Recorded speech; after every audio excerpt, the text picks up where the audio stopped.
You gotta find your people, the ones that make you feel alright, the kind you wanna stay up with all night. You gotta find your people, the ones that make you feel whole. They won't leave your side when you lose control. The ones that don't let you lose your soul. Hey everybody, welcome to this week's podcast. This is Off the Mountain. If you guys are new and you saw us on the billboard, welcome. We're glad to have you. We're so thankful that you guys would listen and join in. It says on the billboard, we literally have one billboard. So if you saw it, that's pretty amazing. It's like finding a needle literally in a haystack. But it says God, I think it says God, life and culture. Yes. Is that right? So It pretty much covers everything, right? So that means we could talk about anything today. But we're going to talk about today anxiety and stress. And I'm calling that out because that's what we're going to do. We're going to have fun with it, but kind of give different perspectives. So today I have Nicole Dickey with us today, as usual. She's a speaker. Mm-hmm. And she does women's ministry and just an all-around good person.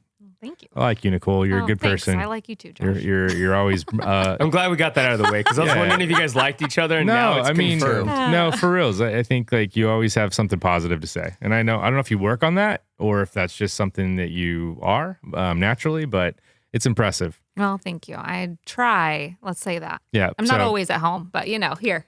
So we are missing Pastor Ron Vietti today, but we have John Ranger filling in, and John Ranger is a musical genius. Can I say that? Yes. Is that yes. a good way to explain you? 100%. John, he does worship. He's a worship leader, but he's also a musician, and he has his own music. You can plug it, dude. You want to plug it? John Ranger. You just look up John Ranger. Is there more than one John Rangers in this world? I don't think so. Really? No, not the way I spell it. No. Really? Jon. No. Interesting. I don't get it confused too often. Okay. Well, for those of you guys that were Googling John, you were saved by what he just said. That's so right. Google Jon. Ranger. That's right. And I like your music. Thank you. I do. Thank you. Yeah. So there you go. It's been said he's the Mozart of our generation. The Mozart. Yes. Yeah. I agree. Mm-hmm. Yeah. No, John is good and he's fun. Vince Sierra, who I've known for a very long time. We won't get into how we met. One of these days we will. But one day we met in high school, and I've always appreciated you, Vince. Yes. And I like your humor. Thank you. So now that I've complimented everyone at the board, we can get going. Yeah. It's funny because we don't. You guys ever have a thought about somebody and you're like a positive thought, but you're like, I'm not gonna say it because it's gonna be weird. You ever thought that?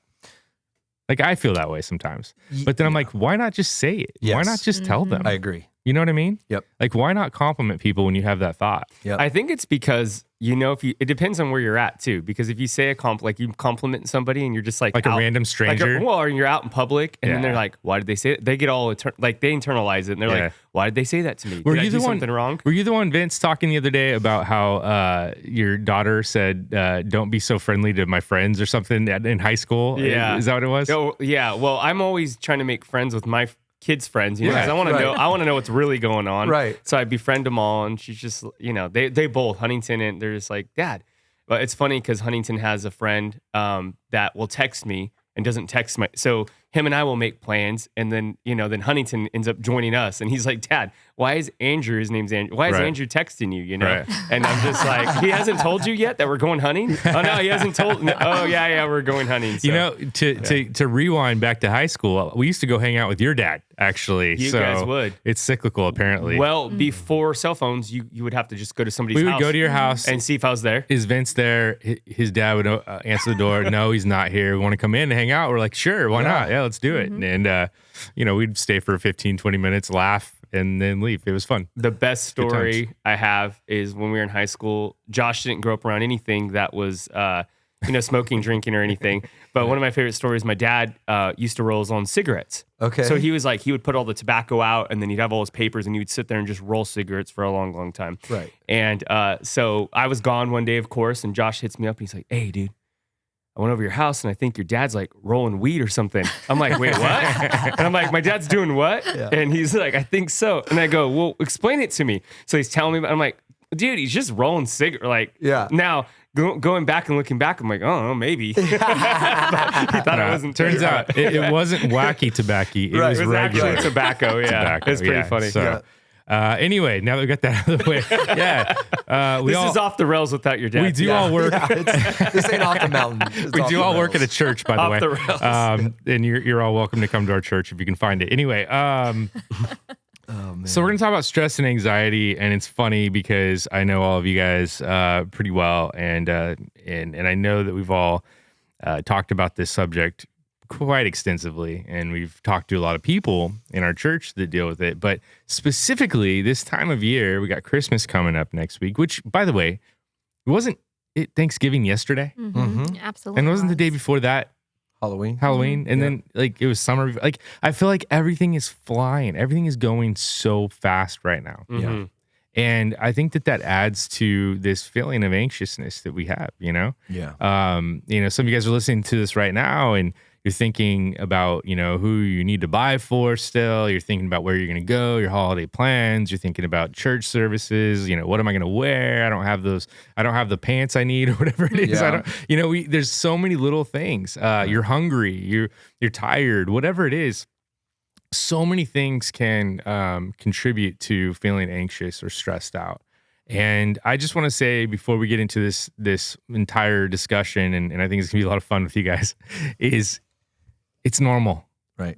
It's completely normal to feel that way. Yeah. But it is not, and I don't know if normal is the word, but it's not productive to allow fear, anxiety, stress to run your day, to ruin your day, right? Yeah. Yep. And so that's what we want to talk about is like what is normal, what's not. And we'll start there. I mean, Vince, have you ever felt anxious before in your whole entire life? Oh, a lot. Yeah. I think I'm the definition of anxious. Yeah. I remember as a kid, that first time, it's so weird because when you're a kid, you don't have these feelings of anxiety, stress, fear, right? You have fear a little bit as a kid, and you kind of learn that you pick it up as you get older. But I remember being in junior high, and the first time I got anxious was when I was going to ask a girl out, and I just remember that feeling of like, oh man, what is she going to say? And if she says yes, and if she says no, and then I was like, my friends are like, just do it. That feeling. And then, so it's just like, it's funny how anxiety comes out of nowhere, and it kind of seems like it roots a little bit in fear, right? But it's not something that I didn't feel like growing up it was normal until I hit a certain age, if that makes sense. Yeah. Yeah, I used to have nightmares. Like I would have nightmares that an entire puzzle would fall apart like in minuscule pieces, and you were expected to put it back together like instantaneously. And I would wake up in like these stress dreams, and I'm like 6th, 7th grade, and now I look back and go, what was I stressed about? Like, Right. really? Like, what did I have? Like, what I was going to wear that day? A test? That tells me you had strict parents and you felt the lack of sense of control. I was getting ready to say, it sounds like Nicole has some control issues. maybe, just maybe. I'm just kidding. That's the psychotherapist. We're all There you working. go. We're all working. Okay, through it. diagnose me right now. I'll take it. Isn't that funny though? You did mention 6th grade, like how it's like you don't have any worries or fears. I remember being a little, like even watching my daughter now, like she has no worries in the world, right? She's just like doing her thing. She's like happy-go-lucky. And I know at some point, she's going to start thinking about things, or, she's going to get older, and then she's going to have stress and anxiety and stuff that she just doesn't have right now. And so it's weird that you mentioned 6th grade, because that's when I kind of felt like that first like pressure, like sense of like, I got to make sure I do this right, or else people will think this, or this won't work out, or whatever. What's interesting about you, Vince, is, and I've known you again since high school. This is we're talking 30, almost 30 years here. Is that you are anxious? I agree. I know this about you. I am too. But we show it differently. But you haven't really transferred that to your kids so much, and that much. Was that intentional, or is that just something you kind of tried to shield them of? Well, it was funny when they were first born, when they were younger, and these stories. When my first child was born, I remember having so much anxiety that I was like, I need to go to like get a prescription for this anxiety, because I'm so like nervous about what this is gonna be, and the whole hospital visit. It was funny because Hannah's mom loves to remind me that Hannah was better in the hospital the day after the birth than I was, because I was like curled up in a ball, like in the couch, like, oh my gosh, what just happened to me, right? Yeah, yeah. And Hannah's like, oh, we have a baby, and I'm like, I can't do this, you know. I have a thought about that. I think I know why men are usually more anxious about the baby than the women. Because the women are experiencing extreme pain, and that is quite, I'm serious. Yeah. That is a huge distraction from the stress and anxiety, That's a good right? It's true. Where we're not experiencing any pain. It's just all mental. But right? I think it's also has to do with, because the woman has that chemical bond that they've there's lots of carried this reasons. baby. You know what I mean? Yeah. To where they've kind of processed, where a lot of Yeah. men, I've noticed, even me, like with my first kid, I wasn't really even thinking about the stresses until the baby came, and then it was like, oh, this is reality, Right. and it changes for me, Right. you know. And then that happened, and then I remember Hannah being like, "Are you going to be okay?" And then I just started working through it slowly, like kind of like, well, you know, because when your kids go out and play, you're like, I don't want them to get hurt. I don't want to have to deal with this. And then finally, you know, you break your first one in, realize there's nothing you're going to break your first one in. Yeah. When you have kids, guys, by the time you get to, we're on our fourth, this is our last, we shouldn't say we're on our fourth. We're done. But, you know, when you get to your fourth kid, you're like, it'll be okay. You know, it'll be all right. But your first one, you're like, you know, this, you know, you're just holding them tight, and you're like, don't get a scratch. And then you realize they get scratched, they get bumped, they get bruised. And some of that anxiety starts to leave. But I think with my own kids, I think I've just learned to not know that I cannot control the narrative. And the more that I've showed them, like, you can plan for all the right things and it can still go wrong. Mm-hmm. And that's kind of how I've intentionally raised them. Like, you know, plan for the best, but know things can happen. They know that. Like, we've been on trips where it's like, we're going on a trip, we're going to the mountains, and then you blow a tire, and they like, Dad's super prepared. They always laugh at me because I have like a Gidget or a Gazmo for every situation. Right. So, and honestly, and what I've learned to manage my own stress is preparing to be stressed out has helped me not to be stressed out. It's if true, that yeah. makes Yeah. sense. No, Like, that I've makes a lot of prepared for sense, those yeah. moments. Yeah. Well, people say, they used to say, I think people are learning more about it now, but the conventional wisdom used to be, if you're stressed out, you know, just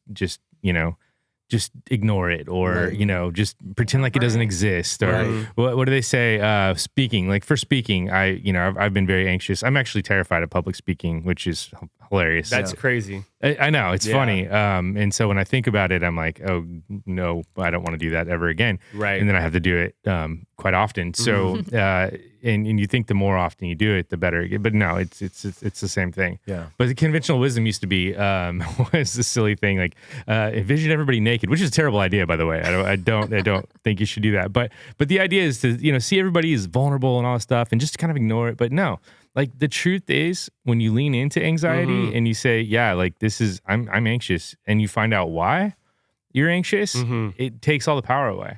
Well, one of the things in just control too, you know, and you know this about me, not everybody that listens may not know this, but I lost a sister early on in life. So when I had kids, like, there's always this thing in the back of my mind, like, Specifically towards that. Specifically towards that. Like, I don't want to have to experience death with my kids. My parents I lost my sister when I was 5, she was 4.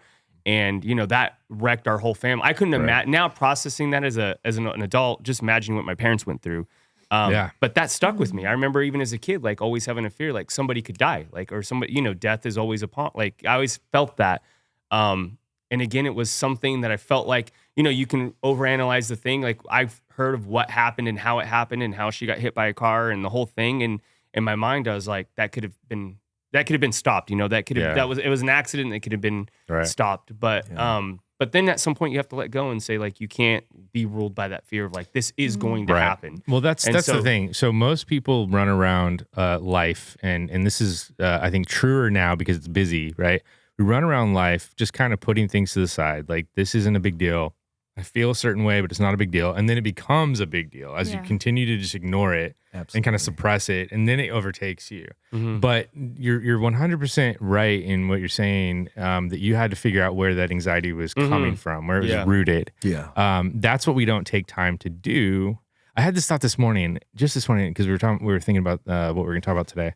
And I was like, we don't give ourselves time to be bored anymore. Right? Yeah. It's important for us to do that. Because when you're bored, you're stuck with your thoughts. That's right. And when you have and then you have to, like, actually look at what's really going on in your mind.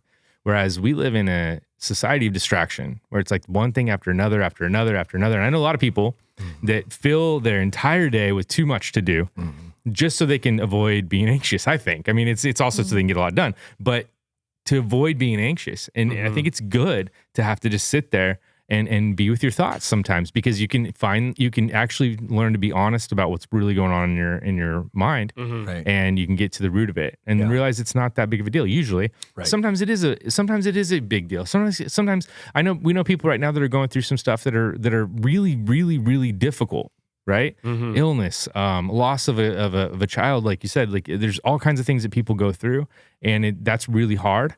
But even in that, when you look at it, you start to understand what you can and can't control. And if you can discipline yourself to not worry and stress over the things you can't control, but focus on the things that you can, that also it helps you prioritize your mind, you know?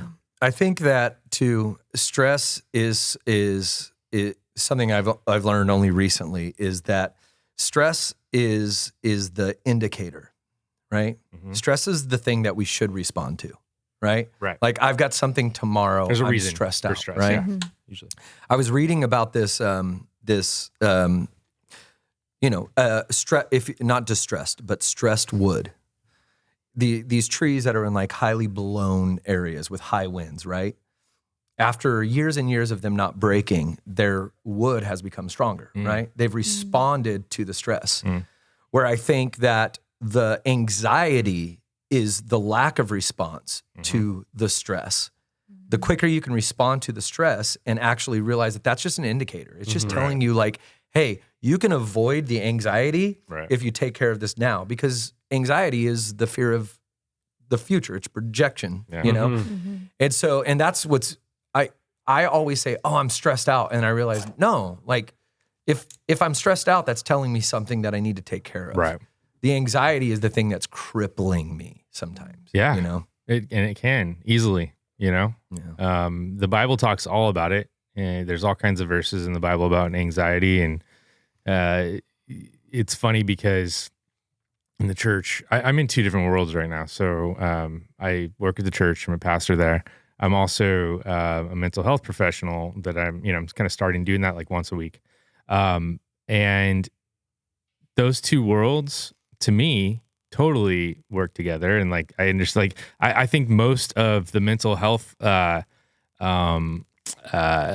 guess tools that I've found, things that work, you can find them in the Bible first. Like you really can, you know. Jesus says, don't be anxious for tomorrow, for tomorrow will be anxious for itself. Like it's just like, that's mindfulness. Yeah. That's like focus on today and that'll be okay. But it's interesting that the Bible even talks about it at all. Right. Because it's obviously something that can get in the way of you living your life the best way that you possibly can, right? And so it could be a barrier. It could be something that just makes you completely stuck. Yeah. You can be paralyzed by anxiety, or you can move way too fast because of anxiety. Yeah. It messes with your pacing, Absolutely. right? Yes. Is what it messes with. Yes. And it messes with your happiness, and it Yeah. messes with your joy, and it messes with your peace, and it messes with your, actually, I think it messes with all the things that are, Fruits Yeah. of the Right, fruits of the spirit. spirit. Yeah. It's kind of Right. against the spirit. Yeah. now that I think of it. Absolutely. Absolutely. Why do you think there's such, and you mentioned stress, John, like, I was just reading some stuff before we kind of went into this podcast, but since like 1990, that's kind of when I was in high school. So I just went back to the 90s. I'm sure if you went back to the 60s, it's even more. But why do you think there's been such an uptick of like stress and anxiety? Like, what do you think is like caused this like huge like revelation of people being way more stressed, way more anxious in their lives now versus in the 90s? All right, let's do this. Okay. Let's do a little exercise. You guys down to do an exercise? Sure. All Yeah. right, let's go. Okay. Just real quick, close your eyes. If you're driving, don't If close you're your driving, eyes. don't close your eyes. You guys can do this later if you're driving. Unless you're in a Tesla, then you're okay. Close your eyes and just think about the last thing you ate. Okay. Think about that. Now, try to clear your mind. We're just kind of distracting. You go to a place where you just, it's peaceful. It's the beach. It's the forest. It's the whatever it is. Just relax. You're in a good place. Now, we're going to complete this sentence. I feel like I am. You are what? What was the first thing that popped in your head? I'm gonna say tired. So Okay. All right. Fair enough. I don't know, John, what I do don't you know if that was supposed to be the right anything answer. pop in but your head? The place I go to, I feel like I'm free. Okay. I thought of the word whole, but I think that's Okay. just where I'm sitting at with my kids and my family right now. So I think that one of the issues we have is we don't do that very often. We don't Yeah. we don't like eliminate distractions Sure. and just think everything's going to be okay. Because when I eliminate all the distractions, it's fine. But the first thing I thought of when you asked that was obviously it's technology, it's phones, it's these other things. Sure. It's like, but really it's our insatiable desire to be distracted by the things that are hard. Yeah. Like that's what it is. Yeah. And phones are the reason they're so that we just connected to this technology was because we have the ability to distract ourselves whenever we want. Do you think it's just distractions though? Do you think it's also like there's this grind to, you know, and maybe not for everybody, but to have some competition or compete? Because I feel like people look at their phones and then they feel like it's the words FOMO, right? Fear of missing out. Right. And they kind of get into this place where like, oh man, if I could just do this, I could get this. Or if I can just do that, I will have that, you know? And so they work really, really hard to try to fit into one of these spaces that they see on social media or try to fit into a category. We kind of talked about this a couple weeks ago when we talked about trends or whatever, but they try to get themselves to a place where they can be like the example they're seeing on the phone. And really those are like expectations they're not supposed to even be pushing towards, but they get a lot of anxiety or fear or whatever that they're missing out or that they're never going to achieve this thing and they're not going to be accepted. And so do you think some of it comes from that? Yeah, I mean, it's human nature to compare, Sure. right? Like we're Right. always comparing. I think the healthiest way to compare is to compare who you were to who you are now, right? That's a healthier way to compare yourself to yourself Right. and just think about growth. But then you, at some point, no matter how much you think about growing or doing better or even beating the other person, you have to stop and you have to Right. say, okay, like, am I doing the best I can? Yeah. And if you are, then what's the point in worrying and stressing? Like, Yeah. there's no point in worrying and stressing. Easier said than done. Yeah, that's what I was Right. gonna. Yeah, sometimes you can get yourself kind of locked into like this way of thinking of comparison, but I also think that you can be very you can be really hurt by somebody or something, and like we were talking about this the other day. I took social media and I went like, wait, why am I following this person? Why am I following this person? Why am I following this person? Do I feel obligated to like follow these people? Right. And so I just started like eliminating people off of my list. Right. And dude, the best part about it was it didn't feel like, oh, I don't want to celebrate them. It's like, no, I need to protect this. And if I'm constantly seeing, like, you know, you think about it, if you go through a divorce, Right. and then you're suddenly like seeing that person dating somebody else or Right. whatever it is, you're triggered every time. Right. Remove the trigger, Right. you know? Yeah. And it's not Well, avoidance. And but no, it's being honest. Yeah. It's being honest. And that's the thing. Like most of us, I'm not saying them, I'm saying us. We don't take the time and we don't think it's important to really truly be honest about the things that we're doing and the things that we're allowing into our minds. Right. Right. Like, we justify. Right. Like, oh, it's okay. It's just, you know, I only look at social media when I'm in the restroom. It's fine. Right. It's like- right. It's like, it's not that much, you know, or whatever it is. And we justify it and say, well, I've had a hard day. I'm going to binge this show or whatever. I'm just thinking of habits that aren't terrible, but are productive. Some people fall into bad habits, really bad habits because they're not being honest about the truth. Yeah. But how many times do we do something knowing it's not good for us? Like that, you know, whether it's conviction or whether it's part of our brain that tells us, like, we know it's not good for us, but we justify it. And so the more we do that, we end up feeling bad about it and we end up feeling worse, right? And it's like, oh man, I'm not really doing what I need to be doing right now, right? But I think that's understanding too that that once again, like not making stress necessarily the enemy, but the indicator, and like realizing that like those things that you're doing now didn't have to happen if you would have just talked it out. Look at that, dude. Yeah. Like Rhyme Master John Ranger over here.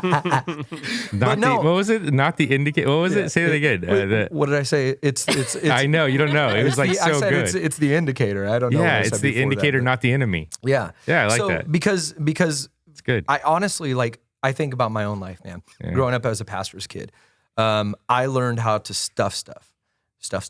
Yeah. But I learned how to Get it. stuff things, Yeah.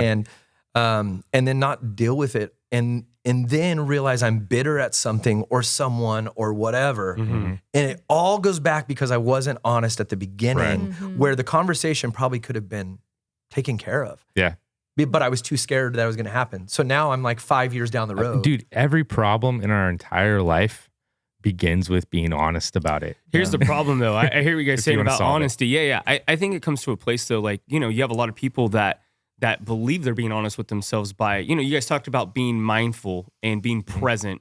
I think a lot of people, we've lost that in our culture. Like, we're always projecting to the next day. Like, I got to get this done today for tomorrow. We're never just like, what's important today, right? We see parables in the Bible that talk about, like, make sure that you do what you do today. Like, don't worry about tomorrow, right? Today, tomorrow will take care of itself. Be mindful today. Be present today. Make sure that you take care of today. But everything that we do, we're always thinking, like, if I can get this done today, it's going to make for a better future. So I think people they've been taught, they're honest with themselves. They think they're doing the right thing, and they've been, you know, the word, I want to use the word trained, but they've been taught wrong. You know, they've been taught a way that it isn't, you know, so they're trying to line up with something that their body, like you said, the stress is the indicator.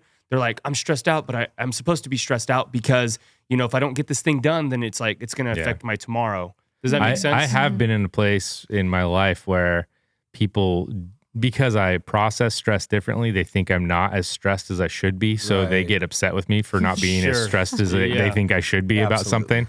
And it's just that I process it different, you know, but we live in a pressure culture where it's like we expect everyone, especially we live in the Central Valley of California. It's a very hardworking area. Everyone works really hard. I think our caffeine, I think I read a stat one time that our caffeine intake is really high here. Yeah, I We believe it. probably have more Starbucks on each Yeah. block than most cities. But it's because we have this pressure society of like, oh, you don't work hard. Like you need to work harder. And there's a lot of good to that. I mean, working hard is a really wonderful thing. Yeah. But when all you do is work hard, that invites disease. You know, you have to rest. You have to, you know, chill out. But God created the world in 6 days, and he, on the seventh day, says he rested. I don't think he needed the rest as much as it was that it's in there for an example for us, right? Yeah. We need to rest. We need to, and I don't know if that's you. Maybe you're out there and you're resting too much, or you're thinking about your spouse and your spouse rests too much, or whatever. But Yeah. there's an imbalance, you know, there. But like, you have to take the time to evaluate, to self-evaluate, and to evaluate like what's going on around you, and to rest, and to be like, it's good. I'm going to peel back something that's probably not going to be popular, but we talk about work, right? And I think obviously work is super important. In fact, you go back and the Bible tells us that we're called to take care of the land, that we're supposed to work, right? Like that's what we're supposed to do. I think a lot of people, they stress because they're doing the wrong type of work. And if you go back to biblical times, and when we talked about work was something that you did because it was essential to survival. It was an essential to being part of your culture and being Right. part of like If the society. farmer didn't it was a farm. If the farm, farmer didn't farm, there wasn't then food. there's If you no didn't go food, out and hunt, there was no food. You know, it was very essential to you to being right, to being Right. alive. It wasn't like self-empowerment. Like, I just need to not. be a better leader. Right. And it wasn't about, Yes. hey, look at me. It wasn't Right. about just money, right? It wasn't about wealth. It wasn't about how much you have Right. versus how much the other person has. And so I do think that because of the jobs that we have now, and I'm not talking, but because of some of the jobs that we have now and some of the things, people don't find purpose in their work. And when they don't find purpose in their work, then it feels like they're toiling for no reason. And they Yeah. get stressed about, their work, and they get Well, anxiety about their work. So and they get- anxiety and depression are two sides of the same coin. And so like a lot of people, not most, I don't say most, so a lot of people that are diagnosed with anxiety are also diagnosed with depression. And I find that really interesting because that doesn't seem to make sense, right? Like if you're anxious, it's like you have too many thoughts going on and you're like, you have a lot of energy and you don't know what to do with it. Right. And then if you're depressed, nothing got a matters. thumper and an Eeyore in one. But the truth is what happens is people get so anxious and overwhelmed that they just give up. Yeah. And they're like, well, I can't do anything about anything. Yeah. And then they become depressed, right? And so that's like this cycle that people go through of like when they try, they fail. So they get so mad at themselves and so upset with themselves and they start losing faith, whether they're thinking externally or internally, they just lose faith in what's happening around them. Yeah. And there's a way to work on that, but you have to first acknowledge the truth of what's happening. Yes. It's funny because people that end up that when their work is very selfish or when they're working towards something, it's like you kind of see like their stress and anxiety levels are like through the roof.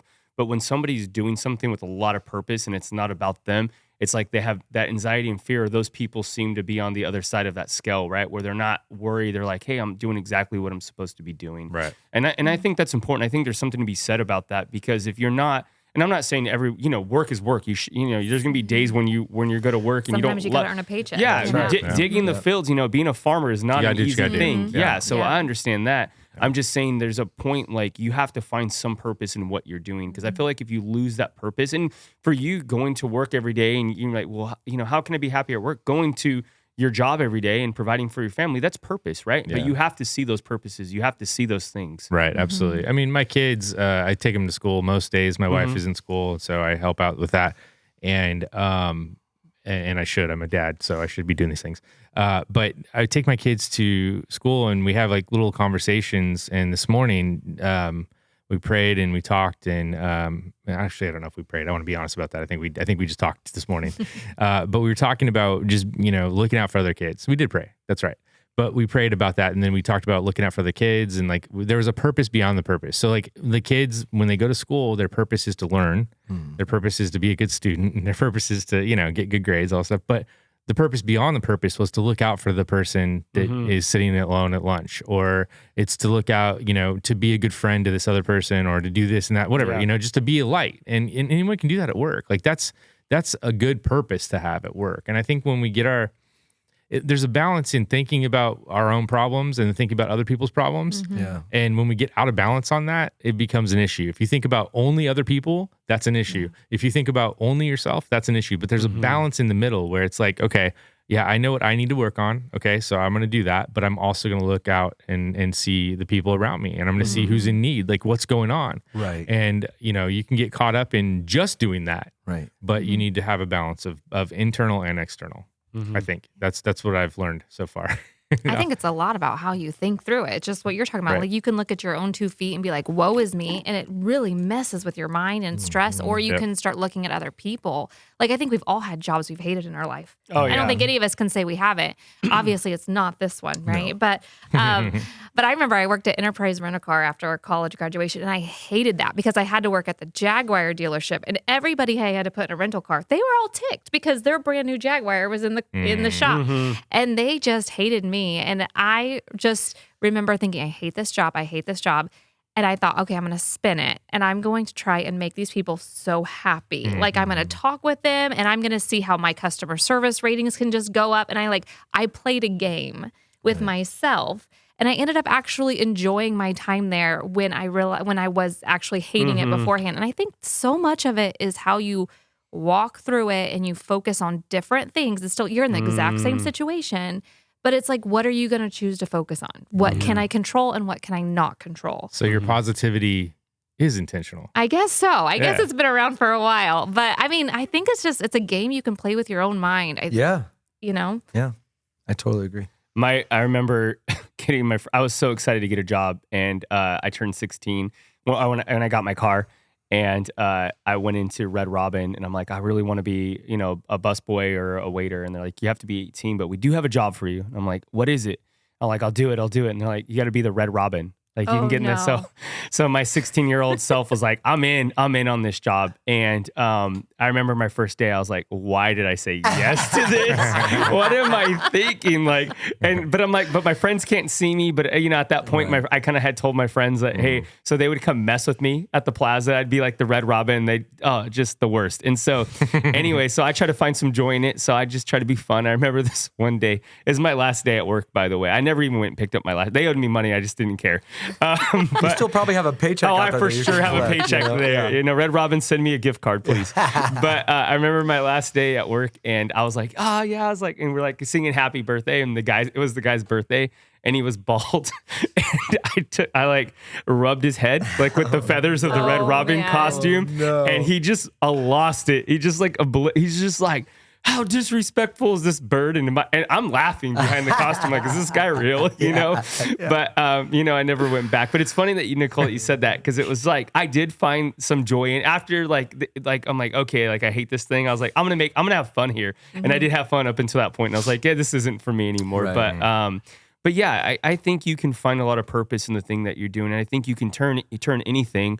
But again, it goes back to like you said. I think you have to come back. I love what Romans says about renewing our minds, because I do think we have to renew our minds and think about things different. And that's where that honesty comes from. Because if we renew our minds, then we can be honest with ourselves. Right. You can't be honest with yourselves until that renewing process takes place. I love that you said that. You just explained how to renew your mind. I don't know if you didn't realize that you just did that, but you did. Maybe. You said just think differently, right. And that's really what you have to do. But you have to be intentional about it. You have to realize that you're going to think about things in a more manageable way, not necessarily positive. I mean, I think that's where we get messed up. It's like, oh, I'm thinking too negatively. I need to think more positively. Well, some things can be negative and true, right? Really, you need to think more truthfully. Absolutely. Because some things are going on in our lives right now that we don't like, that we want to change. Right. So there's a response to that. Yeah. And the word response has a lot to do with the word responsibility, right? There's a responsibility in that. Like when I go to prayer, like I was thinking about this today. I was thinking like,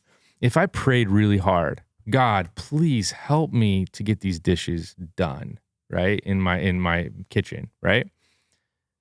I wouldn't sit down and expect God to do the dishes. Right? Yeah. Like I would realize that it was my hands that needed to get into the sink. I had to do it. You would hope that that's what you would do. Sure. Really. But that's what we have. That's what happens in prayers. Think about a big issue, a big problem is we're like, God, we want you to take this away. And God's like, okay, but there's a response for you. There's a responsibility for you. Yeah. And that's what's so beautiful about faith and about God is we get to be kind of co-conspirators with him. We get to work alongside with him. We get to, and he set it up that way. He doesn't need us, but he set it up that way to where we get to work alongside with him. And so every time we pray or every time we come to God, it's like he puts a responsibility in us. And that's where we miss it. That's honestly where we miss it. Yeah. Like prayer doesn't work. Well, did you do your part? What do you mean? I prayed. Well, did you do the other part? Totally, dude. Because it's like an active conversation. Yeah. Right. I say this all the time. Like God is not we make God an all-powerful genie. Right. We think that like I'm going to pray this and you're going to grant my wish. And when it doesn't happen. And it doesn't happen. And one time when I was, in the deepest of my depression, like I really felt like God said, you're the miracle. You're praying for a miracle, but you're the miracle. I gave you a brain in your head. Right. I gave you breath in your lungs. I gave you a heart in your chest. Like do the work. Like get up and do something about it. Quit waiting on me. 100%. And it doesn't mean that God won't do miracles. No, but a miracle is, I mean, even the idea of miraculous is that it doesn't happen all the time. Right. If it happened all the time, it would be normal. It wouldn't be a miracle, exactly. Right? So God does miracles, but he often, most of the time, I would say, I'm not going to throw a number out, but 90 times, I will throw a number, 99 times out of 100. That's not really the number, but somebody's out there going, okay, 99 times out of 100. That's a great note. I'll keep that one. Yeah. But God wants us to be involved. And if we're not involved, we'll never grow. If we never grow, we'll never be the people that we could be in life, that we're called to be, Yeah. It's interesting going into this, in this sector of just talking about just our faith in general and just how we process it out. I do think a lot of people, they allow religion, and I'll say religion, not a relationship with Jesus, to also be a trigger point or anxiety in their life, right? Like for a lot of people, they don't come to church on Sunday mornings because they feel like they haven't done all the things that they need to do in order to Right. walk through those doors Right, and yeah. feel okay with God, even though they want to come back to church, even though they want to have this prayer life or whatever. They feel like they've done too much or they've gone too far. And it just gives them a lot of anxiety when they, when you talk to somebody that used to go to church. It's funny when you run into people and you're like, hey man, long time no see. Oh, I haven't gone to church. And they get like all weirded out by you. Like, and I'm like, I just said I haven't Yeah. seen you. Like that's where the commonplace, but and they want to be okay, but they feel like, they can't because Right. of whatever thing they did, whatever box they didn't check A off. cool name for a church. Maybe we'll do this. Maybe we'll rename the whole church right now. But on the outside, if it just said imperfect, and then if you walked in, it says I'm perfect. Uh-huh. Yeah, that'd be cool, right? Yeah. Like, because it's, the truth is we are imperfect. Right. We're only perfected in Christ. We're only perfected in Jesus, and that's our belief, right? And if you don't believe that, I understand. We're not trying to force you to believe what we believe. We would like you to, because we think it's, getting close to God really is the best way to solve your problems. I mean, it really is. It doesn't mean they'll go away, but it's, I don't know. There's something about living with God that kind of makes a difference. Yeah. You know, It does. Yeah. and I'm purposely kind of downplaying that, but it's huge. Yeah, especially when you make the relationship your relationship with God. Yeah. It is literally like it's been one of the most life-changing experiences. Not for me. religion. We talked about No, this. You and I talked about this the other day. No, Like, not dude, religion. I was going to use this story as an example. This is a public. Me and my dad have talked about this, so this isn't like something. But growing up in church, like you're talking about, I made. No, this is a hot take right now. This is like this is real stuff right now. Yeah, You've never I heard made it before. church. I made religion God. Yeah. And then me and my dad got in this really awful fight, right? I picked up my computer, threw it on the ground, yelled at him. I got in my car that day and I just told God, I'm done with you. I want nothing to do with you. And it really wasn't until like months later that like I really felt like, okay, if I'm going to be done with God, I got to at least investigate God. Right. Not church, by but God. yourself, because as a pastor's kid, Right. John and I will understand this. Is your dad a pastor too? Like No, I was in just ministry, raised in church. Right. Same thing. Yeah. Is that you really do? You live under an umbrella, and Yes. you don't necessarily have your own identity in God Right. until you do. Yes. And that honestly, like that was the best decision I could have made was letting my faith and everything kind of crumble out from underneath me. And I'm not encouraging people to go out and just lose your faith. But what it did is it made me realize, like, if I'm going to believe in God, I want to have a relationship with God, which means I need to try to understand him the best that I can. And so when I shifted that whole view of understanding that, like, we really are just horribly flawed human beings, right? And God is perfect. And once that shift happened, but it became like I had to let go of. So let me ask you this: was it easy at first, or was it hard at first? Like, how did it feel when you first started to go down that road? It was. I don't know. That's a good question because it was easy. I'll actually say it was easy because here's the commitment that I made to myself was I got a new Bible, had no notes in it. Right. And I'm like, I'm not going to write one note. Yeah. I'm just going to read Matthew, Mark, Luke, and John. I'm just going to like see if I can get behind Jesus. Right. And I started reading it, not trying to make like some, worship leader point or, or sermon. Or one day when I give my amazing sermon, this is going to be the point, right? Right. And I remember like looking in my old Bible, and there would be like a note that would say like something about a scripture. And then I'd read the scripture and I'd be like, that note had nothing to do with that scripture, Yeah. And so like things, but it had something to do with whatever you're going through at the time or whatever. Like right, that was right, then. right, exactly. But that's the truth. Like, we're all looking to reignite these old experiences, but those are old experiences. Yeah. You're not going to do that. No. God no. is into what's new, not what's old. I think it would have been hard for me if I would have just picked up and everything that I was taught in this, instead of like writing my notes and everything, instead of just letting the Bible speak to me and letting God speak to me through the words. Right. And doing that was so like it was the best feeling I had ever had in all my years of being a Christian, because of the fact that I was like, I've got to do this for myself. I can't do this so that I look good for the church, or that I look good for my parents, or, you know, I got to do this because I want to have a relationship with God.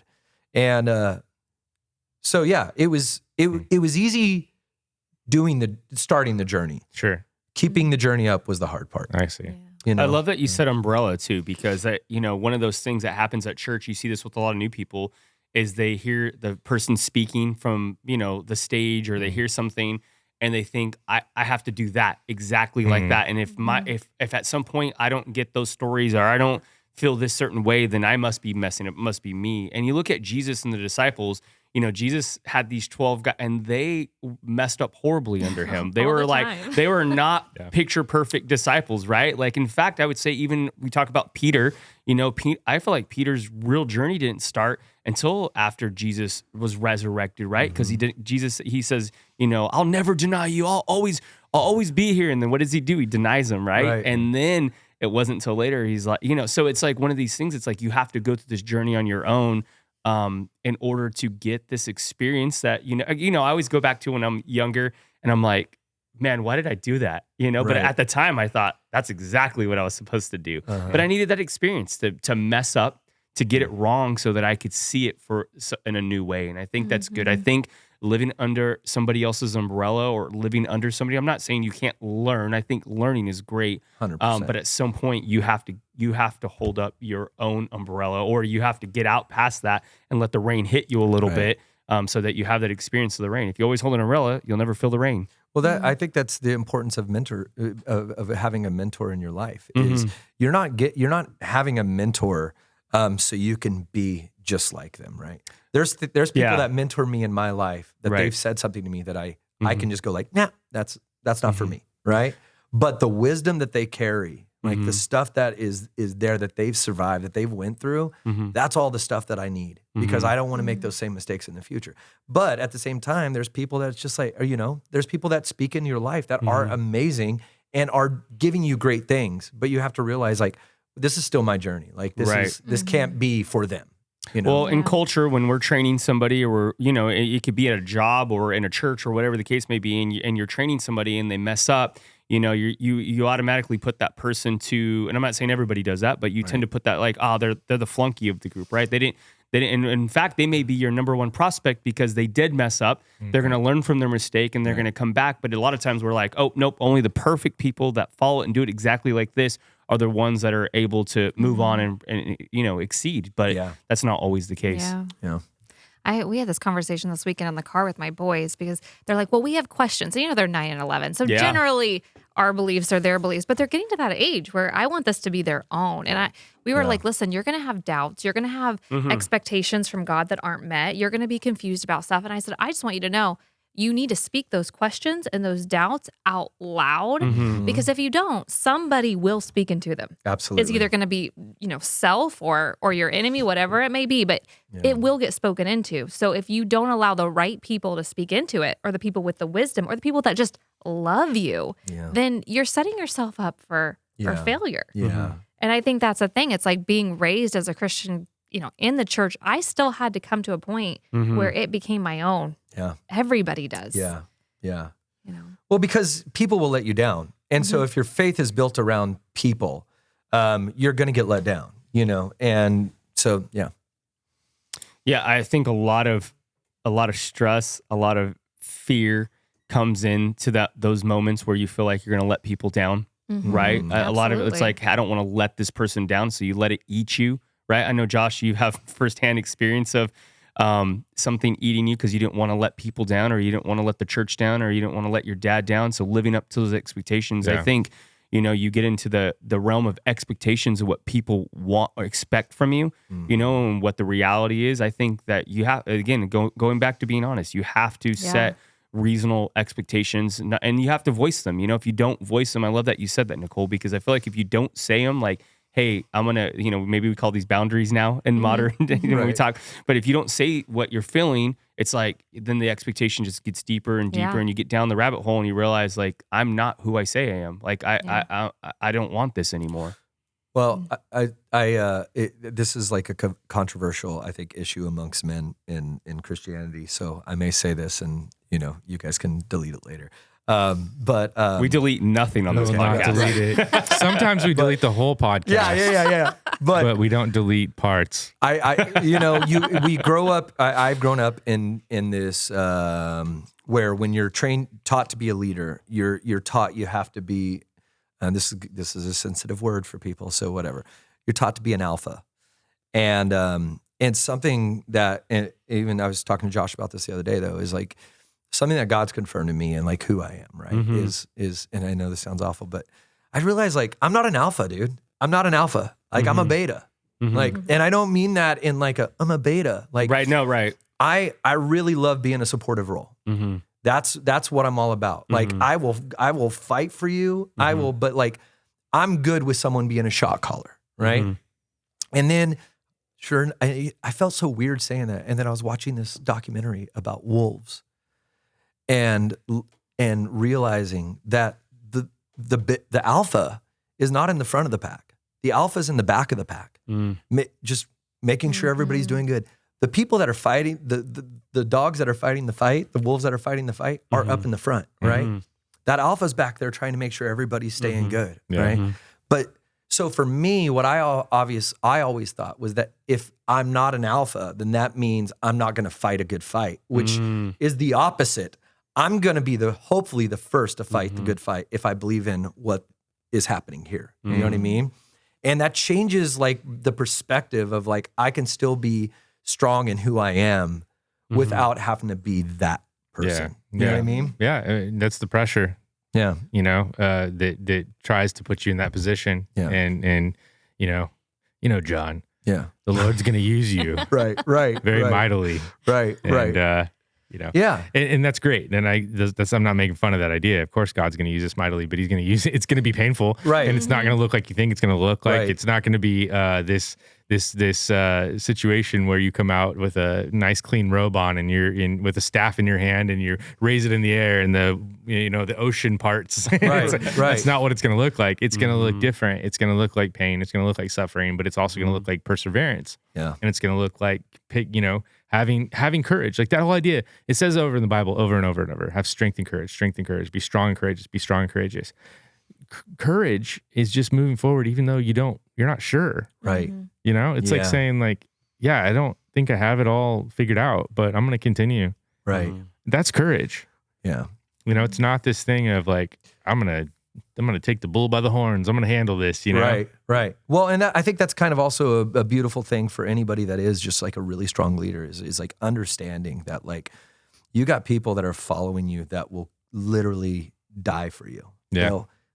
And so like that's what you want. You want people behind you that'll go through hell for you. There's when you go, I've been to Hawaii a few times and you go there and, you hear about this guy named Eddie Akau, right? And do you guys know about Eddie? So Eddie was what do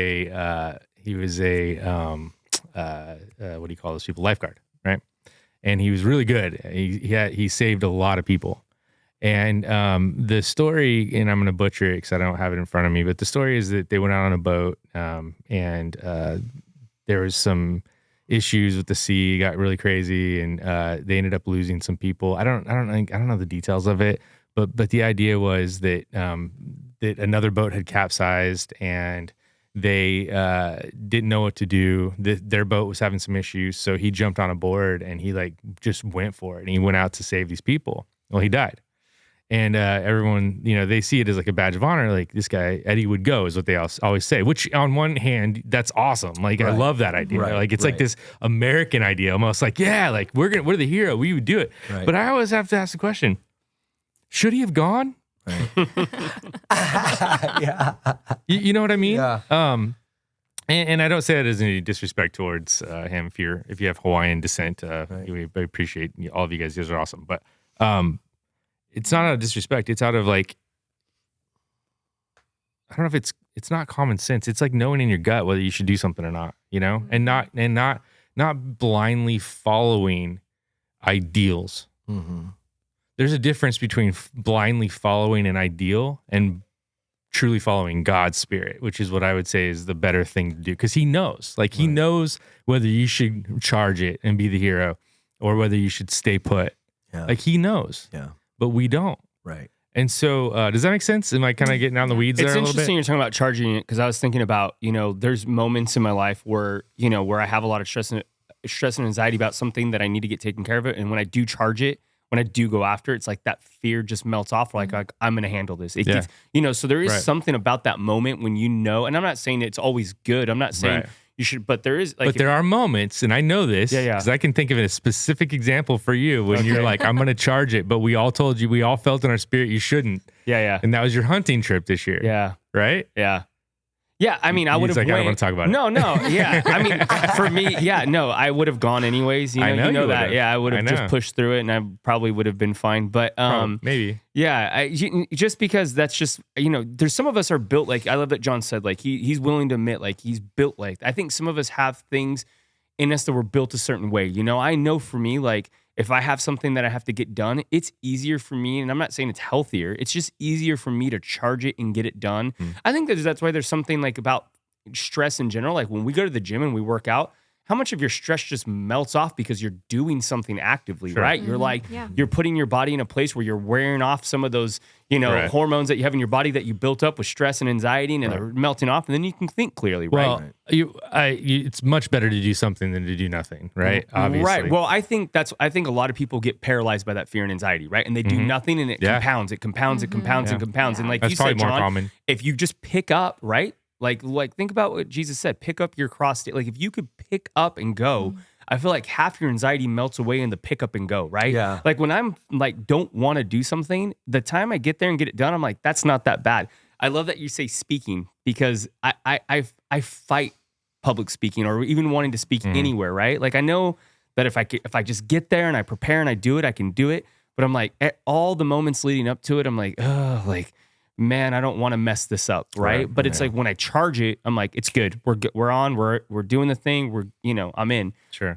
So I do think there is something said about being active and moving towards it. I think that's why when James says, faith without works is dead. When you're living out your faith, it becomes more alive to you. Like you feel something versus when you're just sitting and you're not doing anything with your faith, it becomes like, what is this thing? What am I doing? God, are you here? But when you go out and you're feeding the poor, you're there with people, you're praying, then your faith becomes very active. And then you start feeling God way more in your life than you did when you were just sitting there. So I think there's something to be said about being active. I think I agree. It's important. And so to kind of solidify, I think there's a middle ground between what we're both saying is something that helped me a lot when I was going through some stuff was understanding the difference between what I have control over and what I don't have control over. Right. And there's the serenity prayer, and I'm not going to butcher that right now, but you can look it up. It's just about control. It's in addicts use that prayer of like understanding the difference between what I can control and can't control. And it's just it's so important to know. It's so important to understand like what can I actually do that makes a difference right now? Like working out seems silly. Like you're just going in and you're pushing around weight. Like you're moving you're like if somebody didn't know anything about the human body, they're aliens and they come and they're a whole different way. They come and they're like, why are they moving this stuff around? Like what's going on? They grab these weights off the bench, they move them around, they put them back. Like that's silly. So running funny. nowhere, Right? It's so Just funny. running in spot. But running in one spot. Like what are these people doing? By the way, just pause on this moment for a second, because if we just took all the gyms away and we said, guys, we have free manual labor, they can be your gyms, we would be so much more of a productive society. Hey, guys, we got to get this brick wall built. It's like everyone show up here, you get your squats, your movements, I've all your stuff. always thought that a good purpose for like an exercise bike would be to like power your home. You know what I mean? Like power the grid. good. But Yes. anyway, Inventions. not to get off track. sorry. My point is that pushing the weight around actually does something. Right, it actually sure. there is a purpose to it, and we know that. That's why we do it. And so there are certain things that maybe don't look like they matter, but they do matter. And again, getting down to the nitty gritty of like what's important to you, what is worth charging it for, Right. Yeah. and what's not is important to ask yourself. There's this wild story in the Bible, if you guys, this guy named Jonah, and it's just about being active, but it's funny because he's running from God, right? Because he knows he's supposed to do something. And I feel like, if he just would have faced up and did the thing, but he instead expends all his energy running, you know? And I do think, again, like, I think you, like what you said, to make your point, what you said earlier, I think we, you know, God may be calling us to do something, and we do expend energy on things that we're not supposed to do. And we run from another way because we don't. And that's the way that we meet that fear and anxiety and all the things that come with it. Because we're like, if I just run, then I don't have to think about this thing. My favorite part about the story of Jonah is he's running away from his responsibilities, and it just gets, his life is much harder than it needs to be, right? And then God at one point asks him, why are you angry? Yeah, it's interesting. Why? That's the question. Why? Yeah. Why are you frustrated? Right. Why are you anxious? Why are you angry? Why are you feeling this way? And the other day, somebody asked me that question, and it's so silly that I didn't just think of it myself to ask myself that question, but they asked me the question, and I had to be honest. Yeah. And that was so good for me. And so it's so important. I know I keep saying the same thing over and over, but it's so important that you're just on it. They call it, there's a therapy called DBT. It was created by a lady named Marsha Linehan, who was a believer, and she had some severe borderline personality disorders, and she was suicidal, just terrible. But then she spent the rest of her life trying to figure some things out, you know, and she developed something called dialectical behavioral therapy. It's called DBT. And under that type of therapy, there's something called radical acceptance. And she pushes the idea of like accepting. And I think like Jocko Willink has a book about the ownership, like in extreme ownership. It's the same idea of just really seeing life as it is, realistically, looking at everything, even though it's painful, and accepting it how it is. Yeah. Because until you accept how your life really truly is, not some version that you want it to be, or not some downtrodden version that you want everyone else to feel sorry for you with, right? Like it's you want to look at your life as honestly as possible so that you know where to go. Absolutely. Yeah. I think of like the greeting that Jesus kept greeting with the disciples. Even when he came back, he kept on saying, peace be with you. Yeah. And I think about that So because they were good. like locked up and they were scared. And you got to tell me there was some anxiety So going good. on there. Yeah. Right. But when you look at the original word of peace that he keeps on saying over them, it's not like we're the absence of trouble and the absence Right. of stress. It was literally just means wholeness or completeness. And I feel like that's the opposite of stress. It's like God wants to give us his peace. He desires that, but that's a gift. Like we actually get to pick that up and receive that. But it's up to us if we're going to hold on to the stress or let it go and try and receive that peace. I don't think it's anything we can do on our own. I think it's got to be No, you're right. a gift we accept. I want to read this one verse. Do you say something first? No, I'm good. Yeah. Okay. Psalm 127:2. It says, "It is in vain that you rise up early and go late to rest, eating the bread of anxious toil, for he gives to his beloved sleep." And that speaks to me a lot because I think my most anxious time of the day is right before I go to bed for some reason. Me too. You know, and I love that it says we eat the bread of anxious toil. In other words, like that's what fuels us. The anxiety fuels us all day long, which it does because it's a motivation. It is, right? Fear is a motivation. Anxiety is a motivation. It will get you moving. We do that all day long, and then we wonder why we're stressed out at night. Right? Yeah. Instead, focus on what you need to focus on and what you can't handle today. You can do it tomorrow, but don't worry about that until tomorrow, right? Yep. And this is all easier said than done. It takes that's the other part too. Is like a lot of the things that you need to do are actually so simple, and you know what they are. Yeah. But it's just believing that they're going to make a difference, and it's believing that a little bit that you do each day will actually help. Yeah. Well, I think too the fear of like especially even for me, like I always felt like maybe I'm not created for this. Like maybe like this isn't who I am. And it's been only, like I said, recently where it's like really God defining, like this is who I've created you to be, right? And I also think that so much of the time when you function in who you're not, you become your worst self. Yeah. Like I tell everybody, like when I tried to be this certain type of leader, I just be like, I imagine in my head, I close my eyes and I just see a little yappy chihuahua trying to bite ankles of people. That's what I think that I am, right? And then when I'm actually functioning in the way God created me, I don't have those types of reactions to things because of the fact that I'm functioning where God put me, you know? And so much of that comes down to like identity and really So good. knowing who you are. Yeah. Like, It's approval of men versus approval of God, because because a lot of people are functioning in things they're not supposed to do because they want the approval of men. Right. But if you are doing what you're supposed to do, the only approval that matters is God's approval. And so it's like you get caught in that though. You're like, oh man, this will give me the accolades and the cheers and I'm going to get the whatever it is, the raise or whatever. But you're really not supposed to be doing that thing. And so it's like you're functioning outside of what God actually has for you. And that's a tough place to be. Yeah, I was the epitome of the spoiled prince, for sure. Like I'll admit it now. Like I was the guy who always thought like, if if I'm just a good boy, like everything's gonna come to me. Everything's gonna be Right. fine, Right. Yeah. And if not, if you're not good, then it's going to be literally hell to pay, right? Absolutely. And that's and you just stress. live in this, Yeah, you're never enough. Never. Yeah.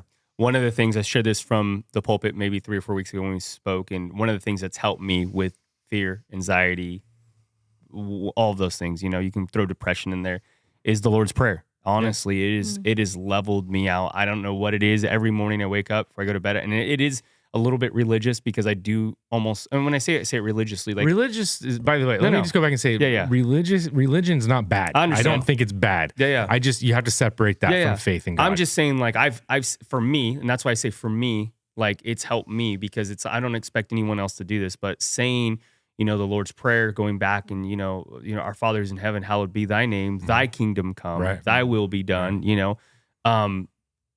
helps me realize it right from the get-go when I wake up, like, it's not about you. Yeah. It's not about you. Like, take the focus off you today. Yeah. And halfway through my day, some days, when it starts becoming about me again, I'll realize, like, I check myself and I'm like, and I'll say the Lord's Prayer again. It's crazy, but it's just something that has helped me. And so what's really interesting is if you do believe in the Bible, you do believe in God, and you do believe in all these things, it is actually you.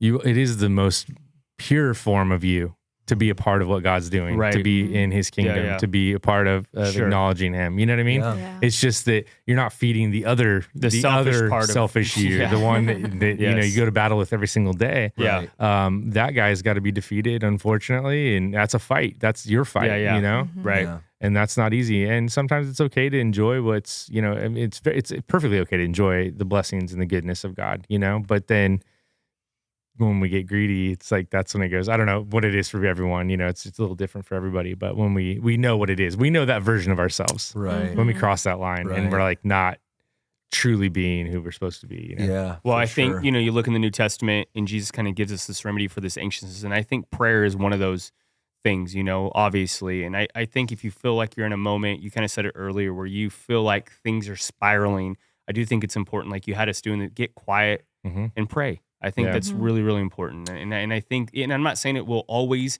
be the end result. I think there's going to have to be you may have to be active after that. So there's new science. I shared this with John the other day, that prayer actually changes your brain.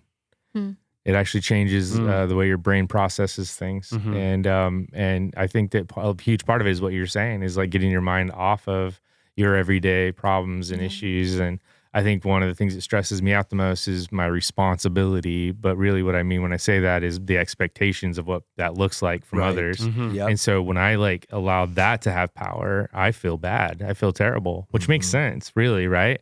But when I see it as, oh no, I'm just doing my role in a community. This is my role in the kingdom of heaven, and we all have a role and we all have shared responsibility. Like, that makes me feel a lot better. You know what I mean? Yeah. Because I speak from the stage, and when you speak from the stage, it's like, oh, well, I know everything, guys, and I'm going to tell you what to do and how to live. And and if you've ever heard me, you know that that's not my spiel. But we're all part of the same thing. Yeah. We're all on the same ship, right? Yeah. My dad says, we're a bunch of fellows in the same ship. That's fellowship. Yeah. But it's true. We're not alone. And first and foremost, we have God. Second, we have each other. And anything beyond that, Yeah. does it matter? I don't know. Good stuff. Yeah. All right. Anyway. All right, guys. we can go on and on about this all day long, but we just want to encourage you guys to just take a moment, be quiet today, turn your phone off, set it aside, take a few moments, spend a few minutes in prayer today, spend a few minutes, meditating, thinking about your life, thinking about who God is and who you are, and just get centered, get recentered, and find a church and come to church on Christmas Sunday, wherever you're at in the world. We encourage you to do that. But really be honest with yourself and be honest about, where you are in the world, and everything's going to be okay. Yeah. It truly is. Love you. Yeah. We'll see you guys.